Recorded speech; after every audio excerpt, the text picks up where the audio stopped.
Again, this is our very first webinar of the year. Same setup. If you have joined us before, previously on our webinars, we will have a presentation from our guest speaker, and then followed by a Q&A from our panelist here. They will introduce themselves as they ask the questions later. Without further ado, I think we're running late now. I'll have Alyssa Cremado, one of our project manager, introduce our guest speaker. Good evening. Dr. Belinda Basaca, MD, MS, or also known as Dr. B, is a pediatrician by trade, coach by passion, and loves to empower people to flourish by obsession. Although she no longer practices clinical medicine, she continues to help people live healthy lives as a global lifestyle and cultural coach, speaker, and author. She has 2 young adult sons and lives with her husband of many years on Long Island, New York. More recently, she has turned her attention to helping professionals avoid burnout, life parenting, helping women go through the physical, mental, and emotional transitions of life, navigating societal pressures of the first-generation Filipino women in America and Canada. Okay, I'm sorry, it blacked out for a second. But thank you so much for having me here. I always love being with all of you, and the last time we were together was in May, and I had such a wonderful time as you hosted me in Pittsburgh. So without further ado, I'm going to go ahead and talk about self-care for the new year, because I feel it's really important. And just to recap, just like Elisa said, I'm a pediatrician by trade. I love science. I'm always researching the science behind everything. And I love to help people flourish by passion. And that's the name of my practice now, Flourish with Dr. B. I coach on health, wellness, self-care, relationships, communication, parenting, cultural, and family dynamics. I live in Long Island with my husband, but we are empty nesters, and those are our adult sons, Emmanuel and Elias. That's my husband, Ben. So coaches. So in August of this year, I attended a training where her name was Sherry Joe, and she was talking about how cancer was the best thing that ever happened to her. And I was completely floored by that. But when she started to talk about it, I realized that she was describing something that I saw online called lifequake. And that's a significant, sudden, and unexpected shift in the trajectory of your life that initially feels devastating, but has the beneficial outcome of catalyzing personal growth, transformation, and rebirth. And that's what happened to her. She decided that she prioritized a lot of things in her life, and that was her lifequake when she was diagnosed with cancer. So just to show you a little timeline, back in September 26th of 2024, I was celebrating my 26th wedding anniversary up in Lake George, New York with my husband. And we are getting ready for dinner, and I had my own lifequake. I suffered a ruptured brain aneurysm. So that's me on the left on September 27th. After 2 surgeries, I was on life support. I had stayed in the ICU for 3 weeks, and after 3 surgeries by this beautiful woman to the top right, who is my neurosurgeon, she saved my life. And that's my sons when they died, when she had said, you can be discharged to home. We were so relieved. I had my son shave off the rest of my head. Like, I had a big lifequake. A lot of things didn't matter anymore to me like they used to prior to this. So what made me go from that to this? This is when we celebrated our 26th anniversary. We always go to the place where we get married. That's my neurosurgeon at our 6-week check, and that's us at Thanksgiving. What helped me go from being on life support to this? I think somebody's unmuted. There's a lot of background noise. If somebody can mute that person. So how did I recover? It's all because of self-care. That's how important self-care is. These are just some ways of what self-care can be, either taking a step back. All of these actually I did, right? I needed help. I was spending time alone. I was pulling myself together, praying and meditating. I asked for what I needed. I set my boundaries. No more stressful things in my life. Stayed at home once I was discharged, saying no, forgiving yourself, right? So that's how, just some of the steps. We're going to go over a lot. So here's my science obsession or passion.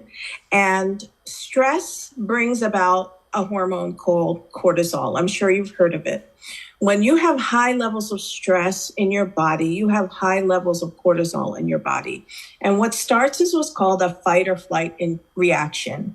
We are animals at heart, right? We're mammals. So it's like back in the day when we sense danger, this fight or flight reaction starts. So I know it might be hard to read some of this, but some of the things are like your digestive system slows down because you're using all your energy to run or flight, right? Your brain focuses on the perceived danger. So you could have racing thoughts. You can start to get a little foggy. Your vision gets sharper to look for signs of danger. Your heart beats faster. Your adrenal glands are pumping adrenaline. The body sweats so that it can cool down in preparation for a fight or to run. Your muscles in your bladder start to relax. Muscles all over your body start to tense up. You start to breathe faster. So these are different things that happen in your body. And over time, it takes a toll on your body and overall health. But self-care helps to bring the body's cortisol levels down and bring it back to regular state. So we don't normally, we're in the grocery store, we're not going to be chased by a wild bear or something. But we have other stresses in our life, right? We have bills, we have debt, we have, whatever, the social political climate, we have disease, we have stress of work, and over time that builds up high cortisols in your body. And these are just some of the symptoms of high cortisol. So remember, your intestines stop working because it's preparing the body to run. Well, then you'll get bloating or constipation, and you'll have struggle losing belly fat. Your reproductive system stops a little. So you have low libido. You might have irregular or missing periods. You have thinning of hair also is a part of that. When you have high cholesterol, all the hormones that usually give you like hair and nice skin and things like that will start to slow down, and your cortisol will start to make you lose hair, have lower basal body temps. You have that brain fog, anxiety or depression, unexplained weight gain, feeling irritable. I mean, these are all signs. Feeling exhausted and waking up randomly. Like, these are signs that your cortisol level is high. You might have a lot of stress in your life. And it's a vicious cycle. So you have your high cortisol levels, it disrupts your sleep. And then you have, when you are not sleeping well, you increase in cortisol and adrenaline, then you have sleeping problems and you have more fatigue, and then it makes you more stressful, and then you have more cortisol. So you need to disrupt the cycle, or else you'll have long-term effects that will affect almost all the systems of your body. So this is a word that I saw online, and I thought this is basically what all of us must, on one occasion or another, feel. Exhauster, whelmulated. So it's a feeling of being exhausted, overwhelmed, overstimulated, all at one time. Everything, everywhere, all at once, right? So when you feel that, rest assured, your cortisol levels are high, and you need to break that cycle. You owe it to your body. I'm going to add several layers here, okay? Kin keeping. I don't know if that's what was described in the New York Times. I got this from the New York Times.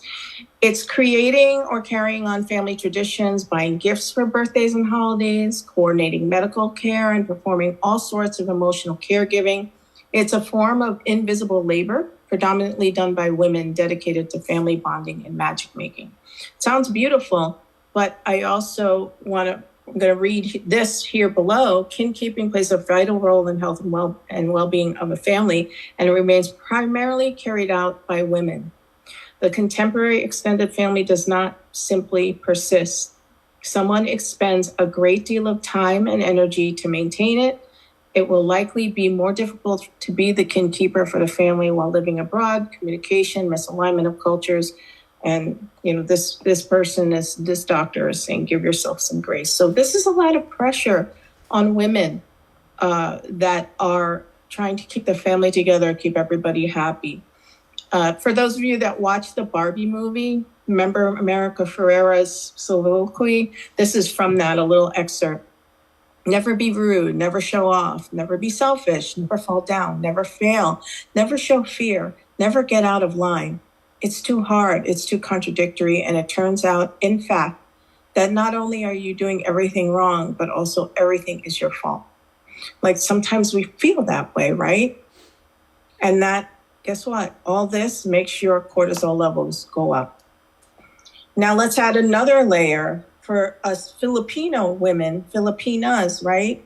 Here it says for the eldest. So just to know, I took these from Filipina Instagram accounts. So this is really being brought to the forefront of even in our culture, right? Because some of this stuff was unsaid, and I'm just going to go over it. But these are accounts on Instagram that I took from that I thought was wonderful that they're bringing awareness to this. So this one says, for the eldest daughters, the ates, the manangs, the children of immigrants, the caregivers and mediators, the organizers and problem solvers, the generational curse breakers.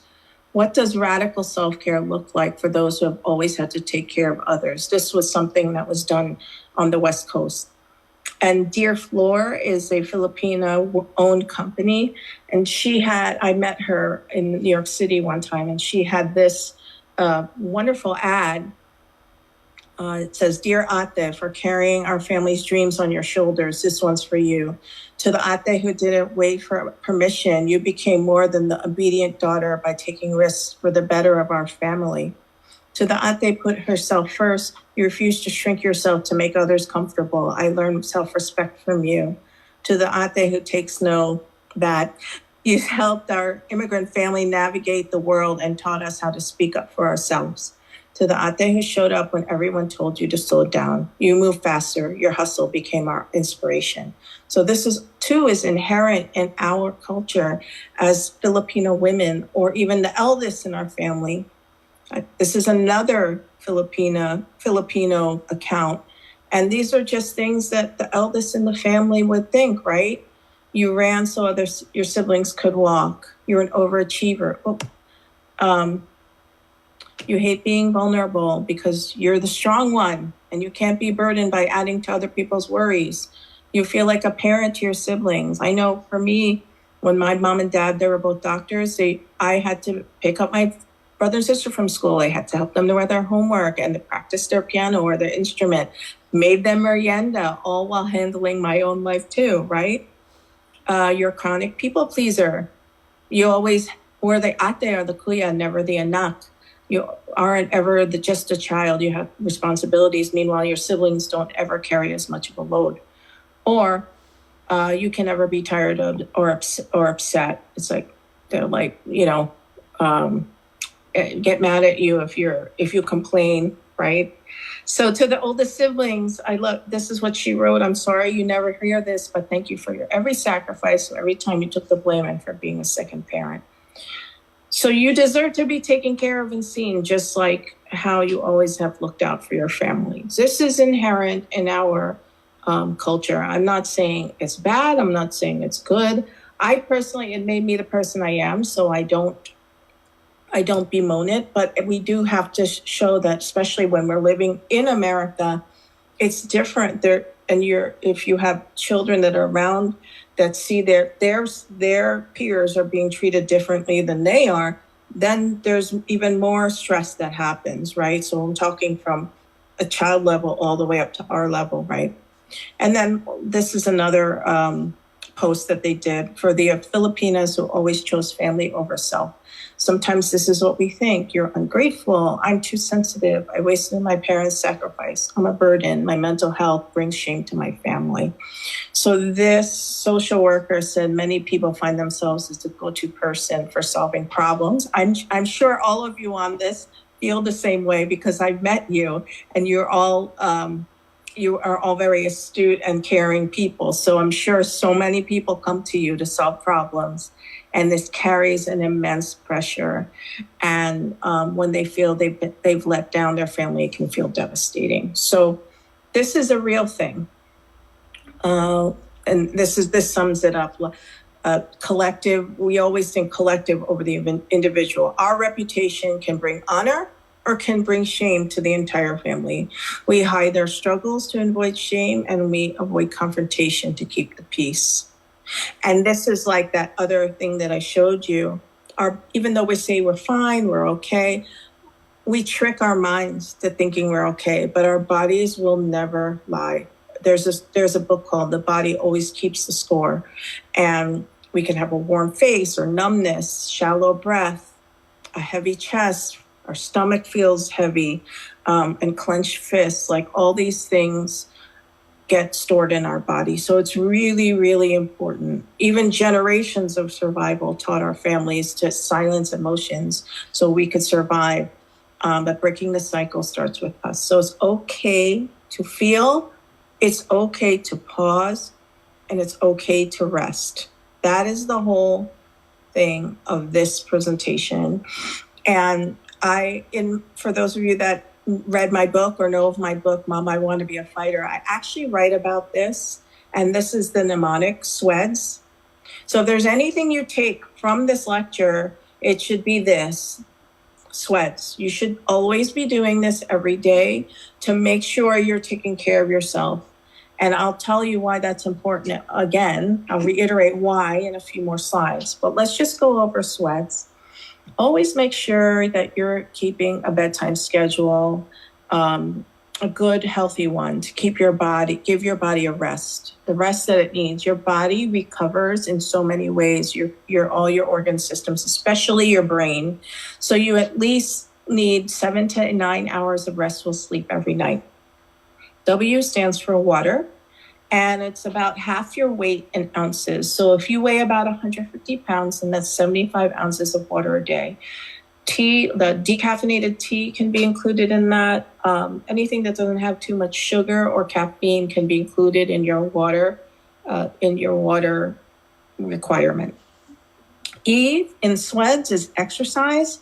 So I know a lot of people are busy, and I will be honest with you, as I was recovering, I've only been doing like in the beginning 5 minutes of exercise a day, but I did it every day because I knew that when I was exercising, even little weights, that was stimulating that part of the brain. So now, especially as we enter our middle age, it's not so much that we exercise so we look cute in our outfits. I mean, that's also good.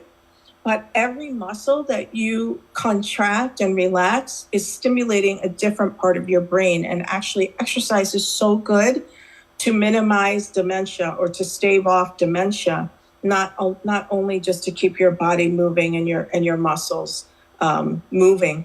Muscles are also very important as we age, because as we age, our metabolism goes down, and also our muscle mass goes down, but our muscles are the things that keep our metabolism up.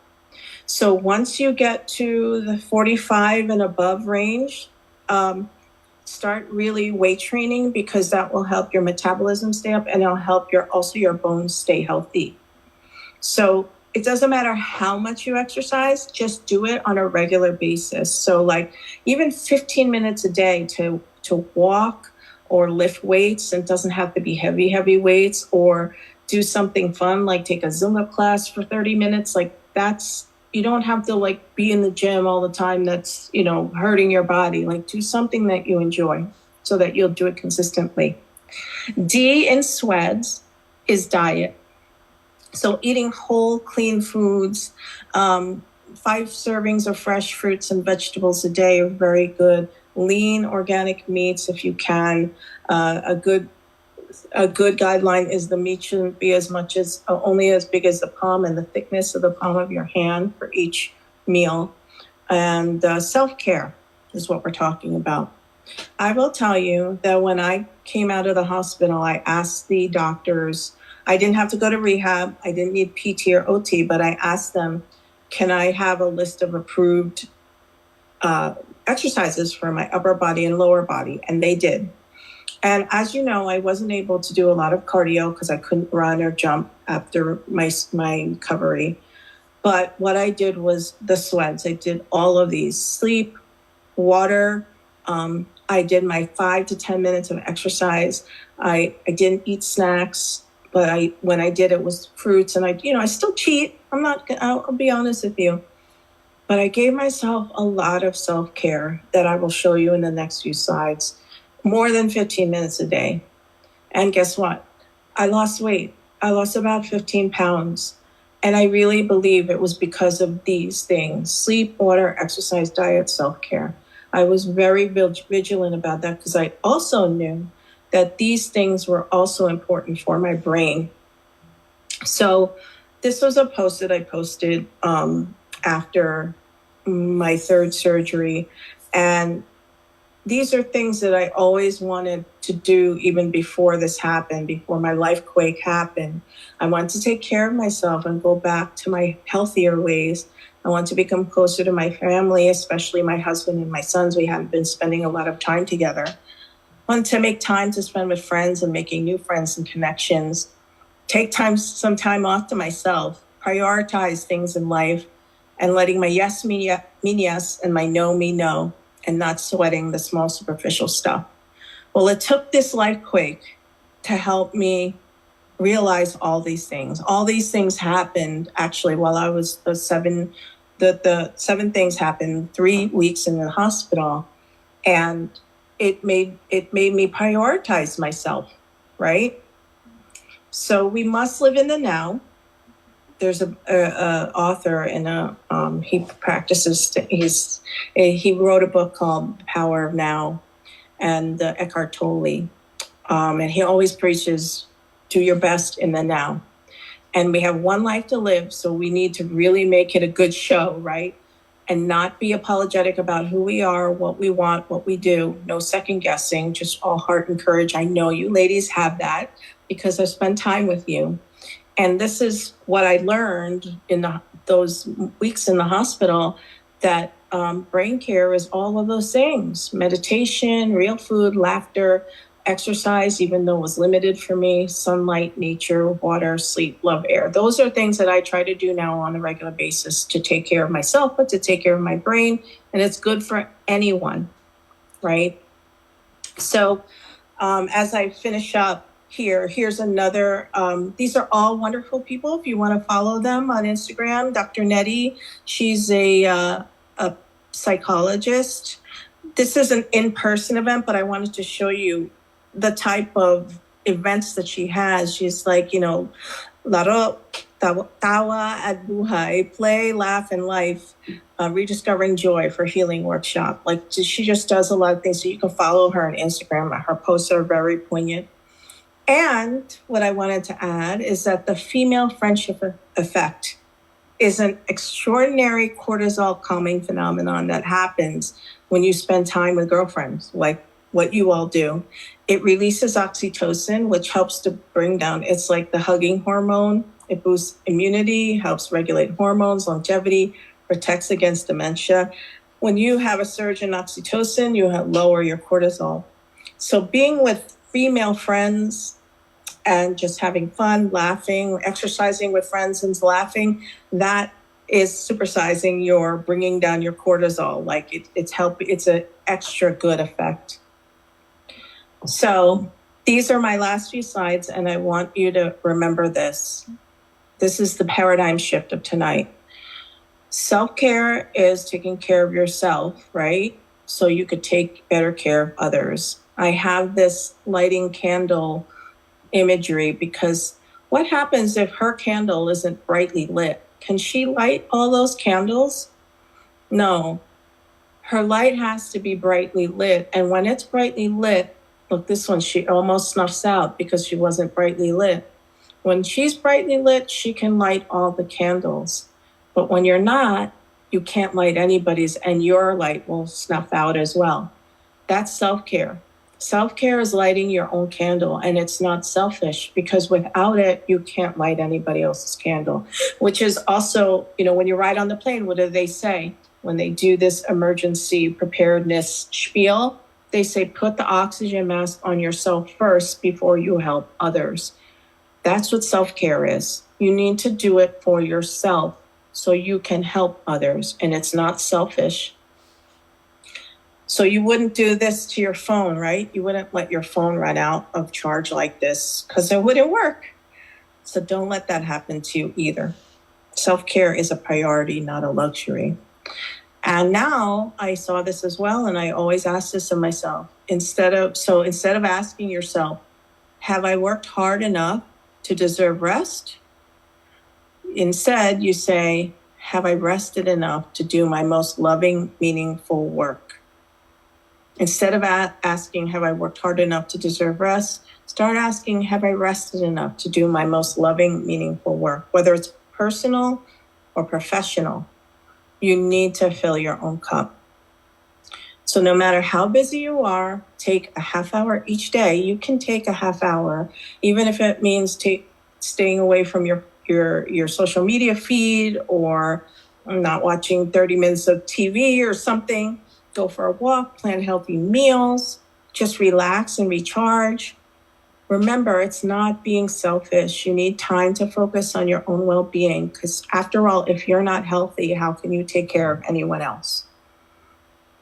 So don't wait. I'm sitting here in front of you today. Don't wait for a life quake to prioritize your self-care. I thought I was taking care of myself before this happened to me, but I realized that I really was not. But now I am, and I know that that's why I'm standing here in front of you today, because I prioritize my self-care. And I wanted to be around for my sons and my future grandkids and my future great-grandkids. So that's how serious it is, because it will help you maintain your health. So this is my call to action to you. What are some practices that you will add now after this time that we spent together to your daily self-care? Maybe you need more sleep. Maybe you need more water. Maybe you're like, I exercise maybe twice a week, but now I'm going to do it 5 times a week. Maybe switching your diet. Oh, and just as a note, I was not able to finish my cookbook like I promised you, everybody, by the end of 2024. But I will be doing that healthy hacks for the Filipino foods by Mother's Day. So, and it'll be a small, light, easy book to gift anybody that wants to be a little bit healthier with our Filipino food. That's an important part of self-care. And self-care itself, just shutting down, recharging. Think of the phone with the low battery. That's you at the end of the day. So you need to recharge, and whatever makes you happy, that's healthy for you, do that, right?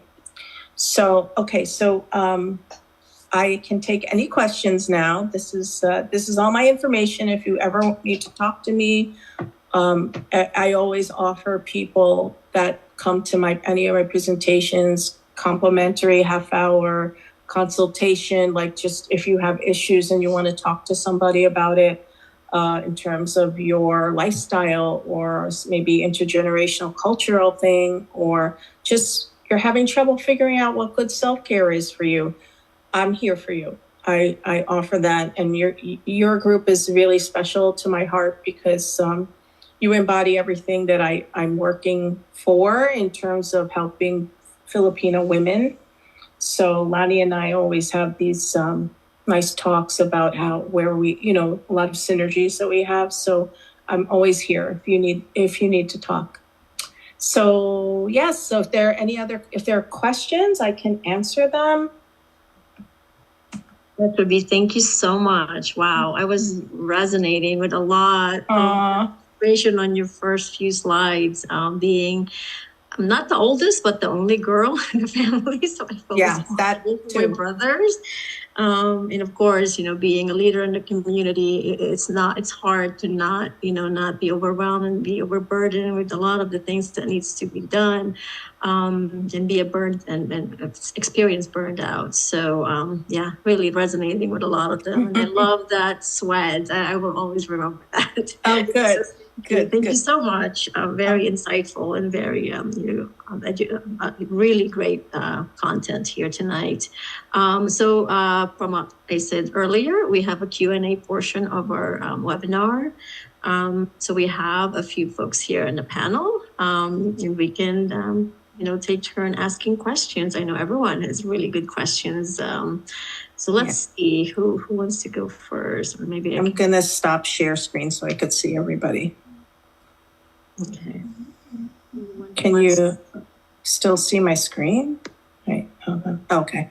Maybe you should. There we go. All right. Who wants to go first?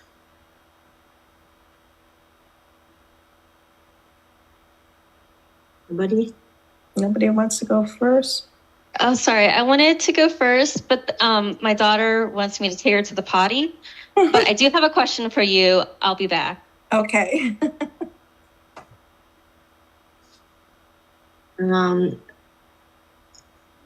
Alyssa, you want to start? Yeah, I have a couple of questions, but I'll just use one for now. One of the things you sort of touched on was just the importance of self-care and why it is. I think one of the challenges that women, especially as you said, like aunties or people, or just women, like Titolani, was the only girl of her siblings. I think we can often feel guilty sometimes that we're taking time for ourselves, we're not being productive, or giving more of ourselves. So I guess my question is, how can women prioritize self-care, especially if they have caregiving responsibilities and to go through those emotions of guilt? It's a really good question, and it's actually a question a lot of my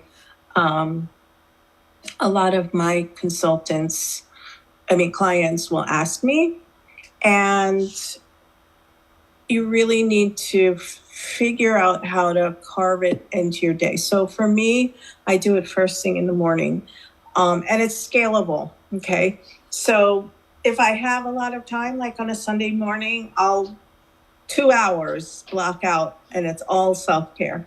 It's praying, it's meditation, it's working out, it's listening to something I like, But if I don't have 2 hours, which was most of the day, I'm able to scale it down to just 15 minutes.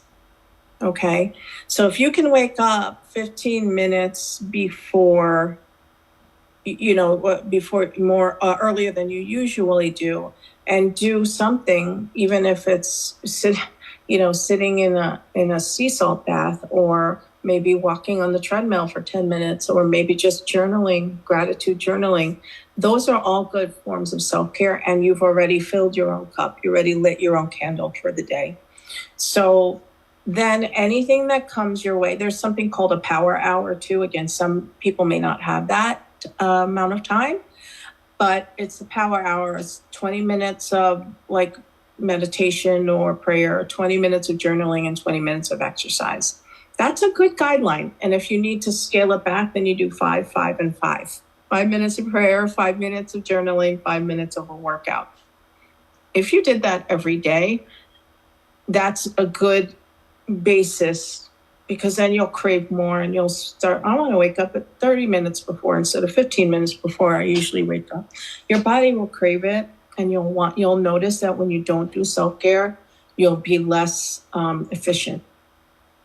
And then I always think over time too, if you're not taking care of yourself, the stress really does take a toll on a person's body.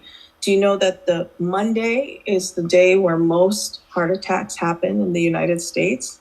Because there's so much stress, right? So it does affect your body that way, and you have to think of it that way, and that it's not just a luxury. It's not being selfish. Does that answer your question, Elisa? Yeah, totally. I think what you said about, noticing how your body will crave it more. I think one of the things that I notice when I start to, build habits is I try to recognize in my body like how this new habit makes me feel, like, oh, this does actually make me feel good. And when I'm like having that sort of mindfulness, that definitely helps motivate me to keep going and build better habits. So yeah, that really resonated. Thank you. Okay, good. So yeah, I want to know how you do. Like always, you could drop me a line and tell me how your self-care is helping you like over the next few weeks. Thank you. If anybody wants to go next with questions? Oh yeah, I'm back from the bathroom. I really enjoyed your presentation. Actually, I had a comment that when you had that slide about the underrated brain care and laughter on it, I'm actually preparing for a trip to Japan. And one of the things like that is a regular thing is that they have laughter circles where people just gather and just laugh. And it's just so infectious, and then everyone's just so happy, and you just laugh. Yeah, that sounds great. My question is kind of like differentiating. Like, can you? I don't know if this is really in the topic, but more like, how can you tell the difference between just having like a bad day or a week or something versus actually being burnt out and then having to do something even more to get you back up to energy that you need? Burnout is a very important topic these days. I think especially after the pandemic, when we realized, people took a pause and they're like, oh my gosh, this is working from home is like a little bit better or not. Like people are, so I think people are so much more in tune to mental health these days, and burnout and having bad days. Obviously people are having more mental health days like allowed at work.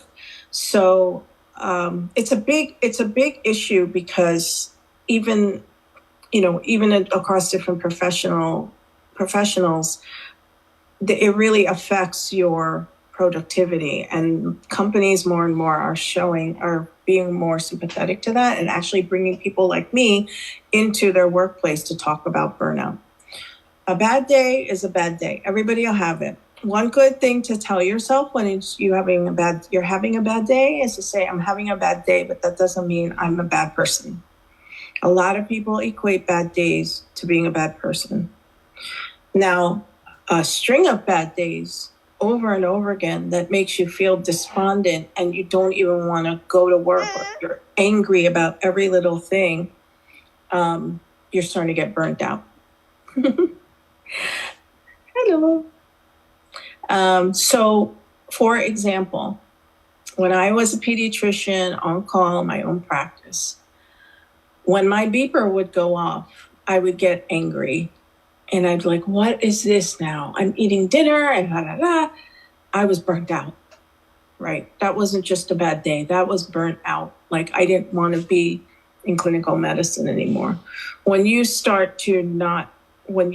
are starting to plan your exit strategy, or you're just like not seeing the horizon, like this is it forever, I feel hopeless, like almost depressed about whatever it is you're doing, you need to seek help because you are starting to get burnout.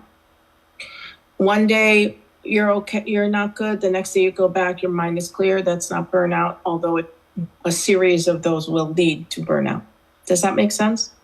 Yeah, thank you. That's a good clarification. Okay, good. I imagine you would need self-care regardless, but need self-care. To avoid the burnout, need self-care.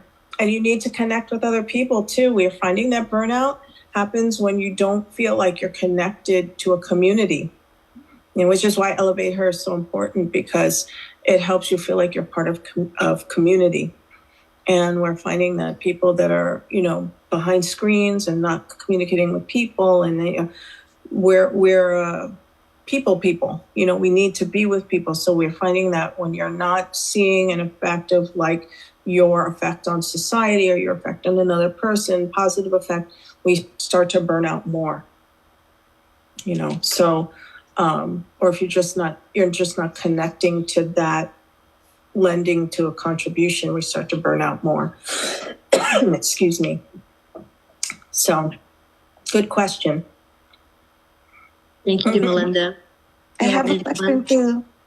All right, go ahead, Ira. Oh, Hi, Dr. B. How are hi, you? how are you? Good. So I have a simple question, like a short question. So is it okay to cry if you feel like you're burned out or if you're stressed? Because most of the time that's what I do. I just cry it out, and then Yeah. after that I'm fine. Yeah, that's a very good way to release stress because it lowers your cortisol levels when you cry. Okay. And when, growing up, that was a no-no. Like, don't cry.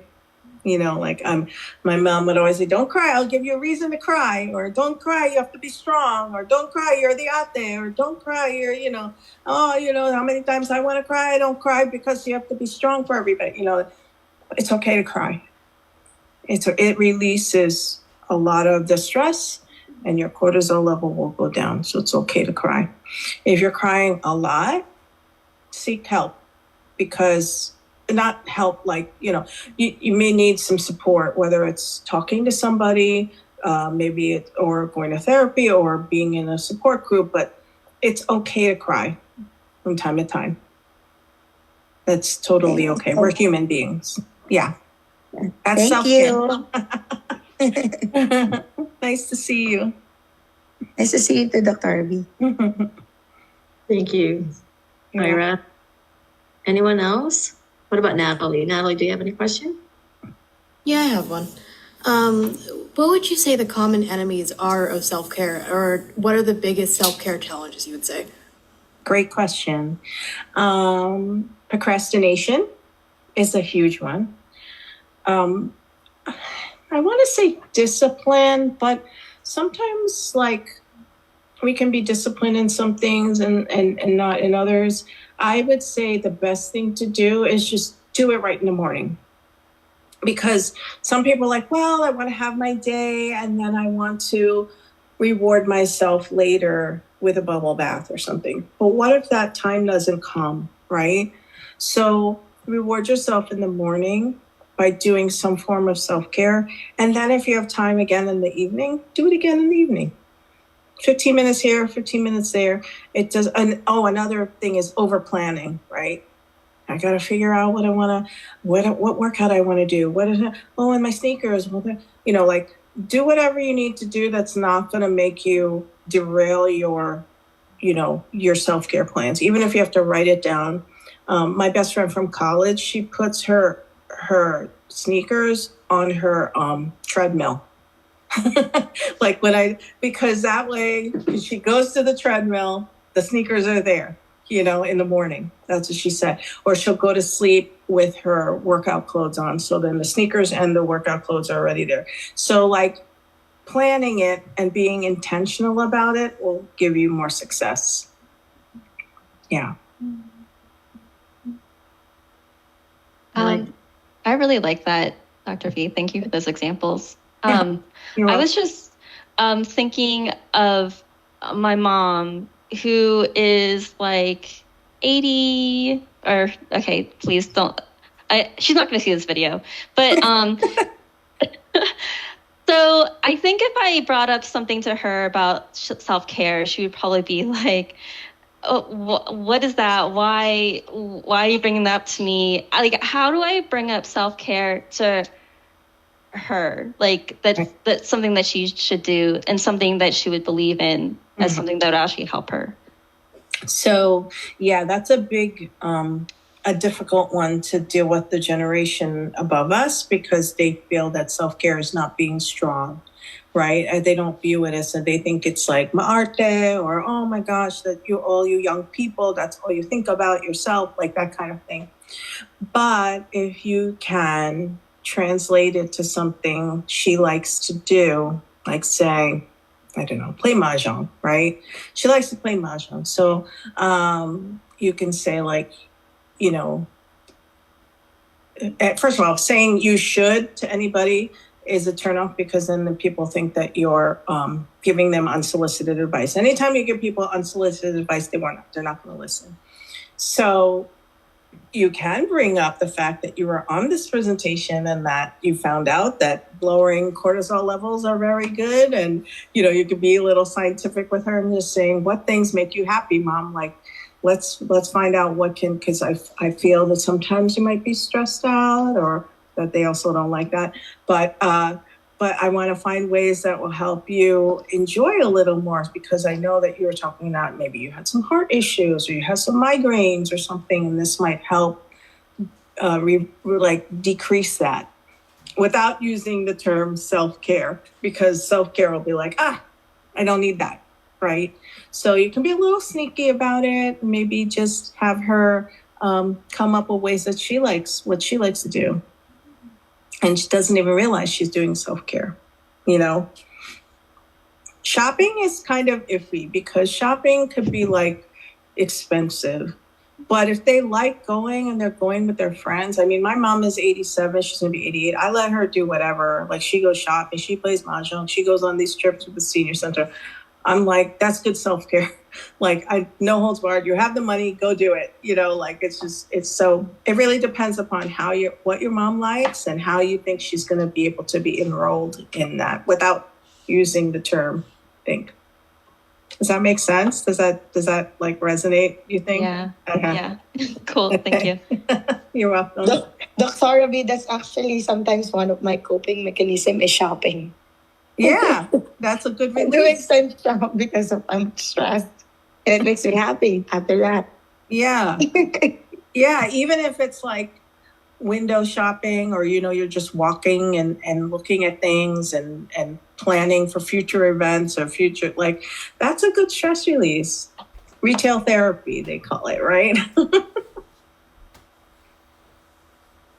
Well, I think my husband should hear that. Yeah.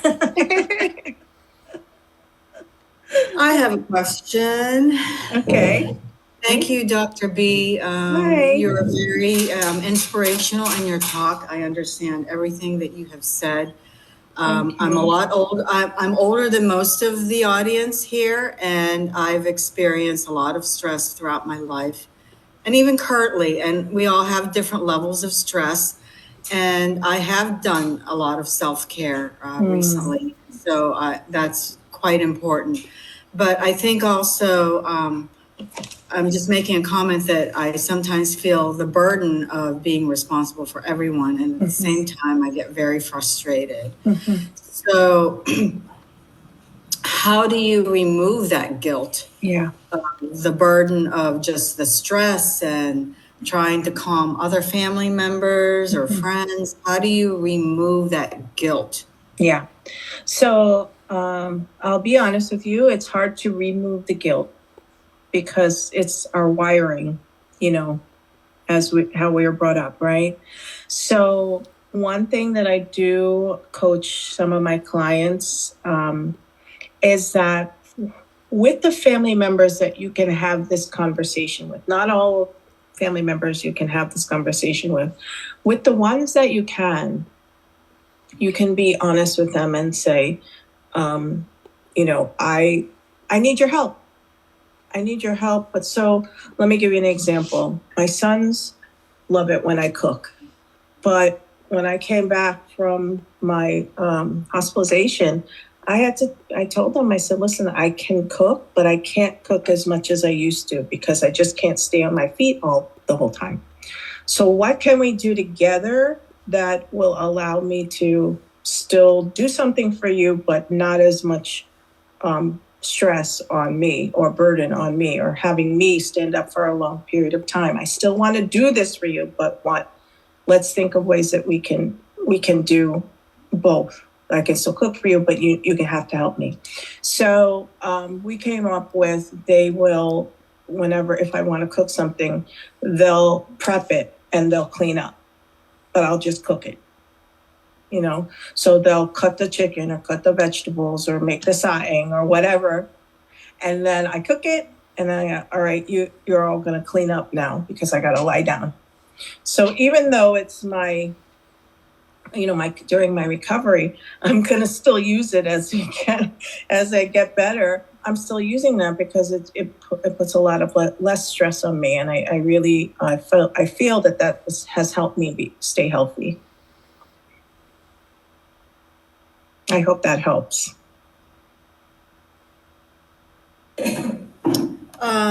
Yeah, it does. I think sharing, not telling them what to do is correct, or suggesting you should help me, you should do this, you should relax or whatever. It's just, hey, what do you want to do?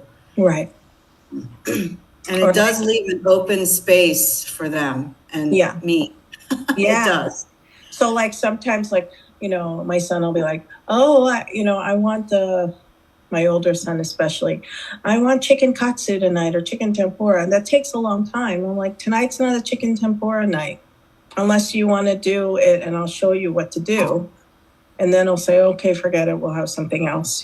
So I always put it on them in that way. And, the should thing too is like, then you'll should all over them, or don't should all over yourself. I should do this, I should do that, you should do that. Like, it's really powerful not to use it, not to should. And you'll still get a good response that will benefit you and the other person too, like a win-win situation.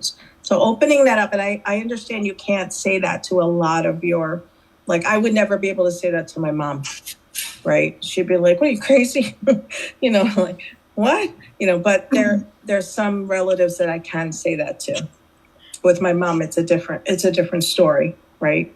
So I appreciate it. I do say it to my mom often, and she's like, well, I can't. I'm trying. I say, okay, as long as you're trying. It's almost as though we have both given up. I'm trying, and okay, you're trying. But I think it's at any age, I think it's a series of steps that you have to follow or do and look for. Yes, that is true. It's a compromise sometimes, right? Yeah. So I hope that answers your question. It does. Thank you. Good. You're welcome. Thank you. Thank you, Irina. She's live from Cambodia. Wow, I was wondering where she was. She's practicing self-care by being with us and having someone else clean her house. There you go. Yes, this is wonderful. I've always wanted to do your Elevate Her programs, and they've always been live, and I've never been able. Is this the first live, like online Elevate Her program that you guys have? We've done Facebook Live, but we have not published the Zoom link. So this is the first time we published the Zoom link. Okay, so this is great. So whenever you can, I will be there. Thank you. I think Elpidia has a question. Can you hear me? Yeah. Okay. Hi, Dr. B, ladies, good to see you tonight. So I was like listening to all your stuff, like it resonated me, all the stuff being an older sister of 9, having your mom next door, everybody's depending on you. I have another brother that's asking for the immigration paper and all that good stuff. Yes. So anyhow, I wanted to say thank you for that. Your I call it a little check mark about suades. So is there any way that you can give us or send us like the clean copy? Yes. That's really, really good. It's kind of like a reminder every day. Oh, I need my sleep. I need my water. I need my exercise. I need those bullet points every day. So yes, I really like that for sure. Yes. So, and that way I can relate, or I can relay the message to the rest of the family that, so we don't get sick or something or get overwhelmed. This is what you need to do. So. Yes. And Thank you. That's all I really want to say. I have to say something about Elpidia because when I came to visit, she was like, in true Manang or true Ate fashion, She had everything thought of for not only all her siblings and her mom and her, her everybody, her nieces, nephews, but when Ben and I stayed with her, everything was thought of, from the soap to the shakes to the where we're going to take pictures to the itinerary. And I was like, this is a mark of a true ate.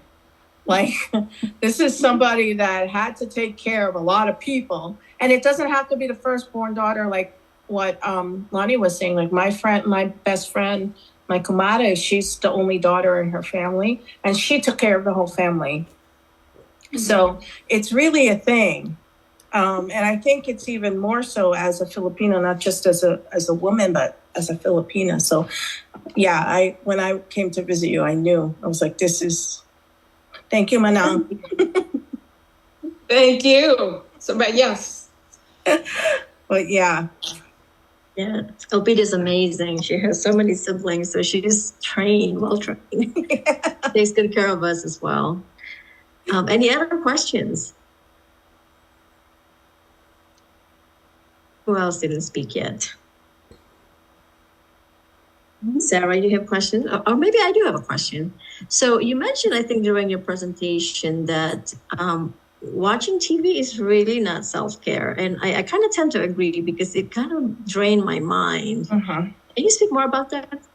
Yeah, so self-care can be very tricky. Like, even scrolling on social media really isn't a form of self-care, because it drains your mind. Same with draining, unless you're watching something that's entertaining for you. Like, I love watching Lea Salonga sing, and so I love watching her on social media, or if there's a PBS station or something. But if it's the mindless scrolling and the mindless surfing, and it's not really making you happy, then it's probably not self-care. It has to make you feel like you're happy, not like draining, like you were saying, right? So, many of us used to channel surf, we used to call it, but now it's scrolling. So if you feel that you're doing that and it's not really making you feel relaxed or happy, then either put a timer on, or make sure that and I know it sounds very rigid with putting a timer on, but sometimes putting a 10, 15-minute timer on you so that you're not like 3 hours later realizing you were just on the couch just watching nothing is a good way to monitor yourself. It does take a little discipline, but it's good in the long run, because then you don't feel bad about yourself, then you don't beat yourself up and all this stuff. So sometimes limiting that is good.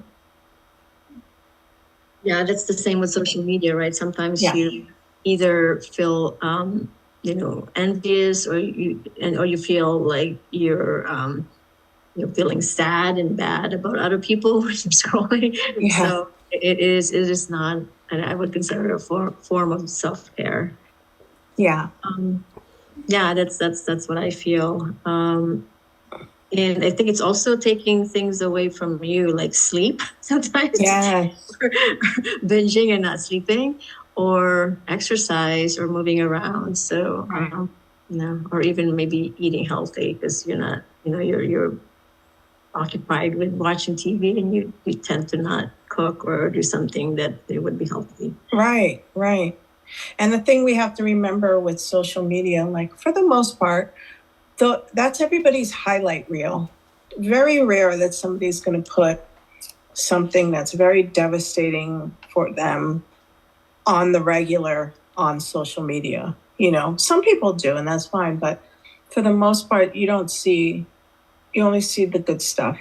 So just, remember that, because sometimes we beat ourselves up, like, oh, they were on that vacation. Oh, I don't look that thin. Or, oh, they got their hair cut at this place and got highlight, like all these different things. And that's not good for our brain. Everything that we feed our brain, like, stays in our brain. Like, it makes a actual neural pathway. And then we start to think that way and start to look for more evidence to make that real. So do whatever you can. It's not even just a diet of what you put in your mouth, but it's what you put in your brain, like what you hear and see. It's very important.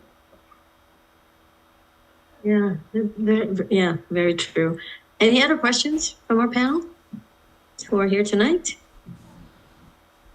Yeah, I think it was already answered earlier. Hi, Dr. B. Hi, how are you? Hi, I'm good. Yeah, so I think it was already answered before, but I just want to ask just to make sure. So I do have a 3-year-old, and in regards of prioritizing self-care, like when can I like give time to myself without feeling guilty or feeling selfish? Yeah. Like sometimes, and I'm thinking like, oh, okay, I'll get my nails done, but then I will think, oh no, I'll just buy it for his snacks, or go with my friends. But then I feel guilty because no one's gonna take care of them. So Yeah, that's a good question. You might have to get a little creative on the self-care. It might have to be stuff that you do at home when he's sleeping, before he gets up in the morning, unless he gets up at like 5 in the morning, I don't know. But finding little pockets of time, 15 minutes here, 15 minutes there, to do things that help you feel good. It may not be able to be going out with your friends or to get the manicure that takes a long time, but you also need to do that for yourself once in a while, right? Maybe not every week, every day, or whatever, but to organize some kind of backup for you, so that you can go out for an hour or 2 hours and not have to feel guilty. We'll always feel guilty, okay? That's the bottom line. We're women, we're parents, we're whatever, we're ates, I still feel guilty when I do things like that. But I know, like, I want everybody to remember putting the mask on yourself, like in the airplane. Or for me, the visual is the candle and lighting all the candles. Like, you can't light everybody's candle if yours isn't burning brightly. So if you're feeling burned out, if you're feeling like, there's a good way of finding out if you're burnt out or you need self-care. When you say to everybody, all right, everybody do whatever you want, I don't care anymore. That means that you need self-care. That when everybody else is annoying you, you need self-care.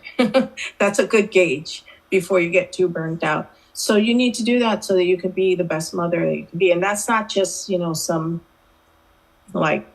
fancy, luxurious thing of saying it. It's really like your body needs it. Remember, when you're stressed, when you don't feel charged, your cortisol level is really high. I want everybody to remember that, because that affects your brain, your heart, your lungs, your muscles, your immune system, your reproductive system, your digestive system. It affects everything. So you need to be the guardian of that, and you need to know when you need to bring it down. When you start to feel overwhelmed and exhausted or well-mulated, that means your cortisol level is really high, and you need to be in charge of saying, okay, I need a break. I need to recharge, just like I recharge my phone, because it won't work well if it's not recharged. And it's not being ma'arte, or it's not having to, it's real stuff. You say, Dr. B said this is real physiological stuff. Like, I need to get my cortisol level down, For health as well. Right, for your health, right? Because cortisol is not good for your health at all. A little bit is good, but we have enough in our body to make it good. But adding more to that is not good. Thank you, Dr. B. You're welcome. Amen to that. Yeah, I think we are getting close to our time together, the end of our time together. Any last minute questions? If not, I can, maybe have Dr. B give us some parting, maybe words of wisdom before we return our live event here tonight. Any last questions? Going once, going twice? All right, Dr. B. So first of all, I just want to thank you again. I love being with all of you. Like I said, your group is really near and dear to my heart, especially with the Filipina aspect, because I feel that we're very selfless, very giving, very powerful group. And it's really up to us to take care of each other and ourselves. And when you, like I said, when you feel that exhausted or well-mulated feeling, that means your cortisol level is high, and you need to take the time to yourself. And as fellow Filipinas, you can tell each other that now that you know this, you can tell each other, take a break. Let me help you. What do you need? What do you need support in? I know you do this already because I've seen you do it, but it's really important for your bodies, for your minds, for your immune systems. And that's the biggest thing. The sweats, I'll give it to you again. I'll give you the image. I want you to live by that. If you're feeling out of whack, go back to that SWEDS and see what you need to do more. But that'll help you tune up your body, and so you can continue to love and serve everybody in your life. Thank you so much, Dr. B. Thank you for our panels who are present tonight. And thank you everyone for watching. And again, this webinar will be forever on our Facebook page, so you can watch it. You can start the program at the beginning and watch the whole thing. It's really insightful and a lot of great information from Dr. B. Thank you so much. We really love working with you, and hopefully we'll have a lot more of collaboration in the future. And that's it for tonight. Good night, everyone.